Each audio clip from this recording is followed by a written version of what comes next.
Pernah nggak lo ngerasa capek banget dan rasanya pengen nyerah aja? Tapi di satu sisi lo adalah harapan keluarga lo. Kalau lo ngerasain itu, lo nggak sendirian bro. Sekarang gue sedang ngerasain itu. Dan rasanya memang capek banget. Dan pengen nyerah aja. Gue punya bisnis yang gue bangun hampir 4 tahun lalu. Dan sekarang adalah kondisi paling dropnya. Gue bingung banget sekarang.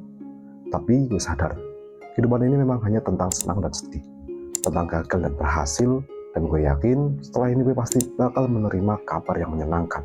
Begitu juga dengan lo bro. Lo harus percaya itu. Bahwa setelah sedih lo pasti bakal senang. Dan sebaliknya. Memang gak mudah untuk mencapai puncak sukses. Banyak banget rintangan yang harus dilewati. Kalau mencapai puncak sukses itu mudah, mungkin semua orang akan kaya. Gak akan ada orang miskin, gak ada orang mengeluh gak punya uang, gak ada orang gagal, semuanya akan berhasil. Tapi gak begitu bro. Kesuksesan itu butuh kerja keras, kerja cerdas, dan konsistensi. Hidup itu memang penuh dengan tantangan dan rintangan yang sulit dihadapi. Lo perlu ingat bahwa setiap orang pernah merasakan hal yang sama pada satu titik dalam hidup mereka. Gue punya beberapa tips yang membuat gue mampu bertahan sampai sekarang. Yang pertama, lo harus mengenali perasaan lo. Penting untuk mengenali dan memahami perasaan ingin menyerah. Ini adalah reaksi alami terhadap tekanan dan stres. Menerima perasaan ini adalah langkah pertama dalam menghadapi perasaan ingin menyerah. Kemudian, jangan terlalu keras pada diri lo sendiri. Lo perlu ingat bahwa gak ada yang sempurna. Setiap orang itu mengalami kesulitan dalam hidupnya.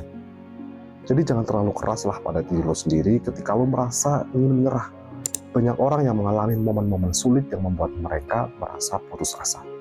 Jangan sampai kamu seperti itu. Kemudian, bicarakan dengan seseorang. Lo bisa bicarakan dengan seseorang yang lo percayai. Ini bisa membantu lo melepaskan perasaan ingin menyerah. Contohnya seperti berbicara dengan teman, anggota keluarga, atau seorang konselor. Itu akan memberikan perspektif yang berbeda dan dukungan emosional. Berikan waktu istirahat untuk diri lo. Jangan ragu untuk memberikan waktu istirahat buat diri lo. Kadang, perasaan pengen nyerah itu datang karena fisik atau mental kita yang kelelahan. Lo bisa menjauh beberapa saat dari situasi yang menekan. Itu bisa membantu lo mendapatkan kembali energi dan fokus lo. Kemudian, atur tujuan yang realistis. Pastikan bahwa tujuan dan harapan lo itu realistis bro. Perasaan ingin menyerah kadang juga muncul karena kita merasa terlalu banyak tekanan untuk mencapai sesuatu yang nggak mungkin. Lo bisa membagi tujuan besar menjadi langkah-langkah kecil yang dapat dicapai. Itu bisa membantu lo bro. Ingat tujuan awal lo. Ingat kenapa lo memulai perjalanan ini. Apa yang mendorong lo untuk menghadapi tantangan ini. Apakah lo ingin memberangkatkan haji orang tua lo, atau apapun itu, coba ingat kembali bro. Meresapi kembali tujuan lo akan memberikan motivasi yang sangat diperlukan untuk lo terus maju. Kemudian, jadikan ini keputusan positif. Keputusan untuk tidak menyerah adalah langkah positif. Sebenarnya lo punya lebih banyak kekuatan daripada yang lo kira bro. Coba deh, percaya pada diri lo sendiri dan pada kemampuan lo untuk mengatasi rintangan. Kemudian, perbaiki diri lo secara terus-menerus. Ingat lagi bahwa itu adalah proses pembelajaran yang konsisten. Lo harus selalu belajar dari pengalaman lo dan berusaha untuk menjadi lebih kuat setiap kali lo menghadapi rintangan. Cari bantuan profesional.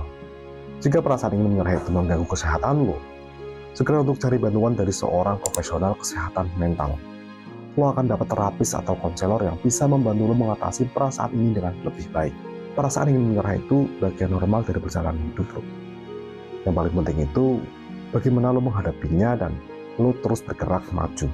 Dengan dukungan yang tepat dan sikap yang positif, lo pasti bisa mengatasi rasa ingin menyerah itu dan melanjutkan perjalanan lo dengan lebih kuat.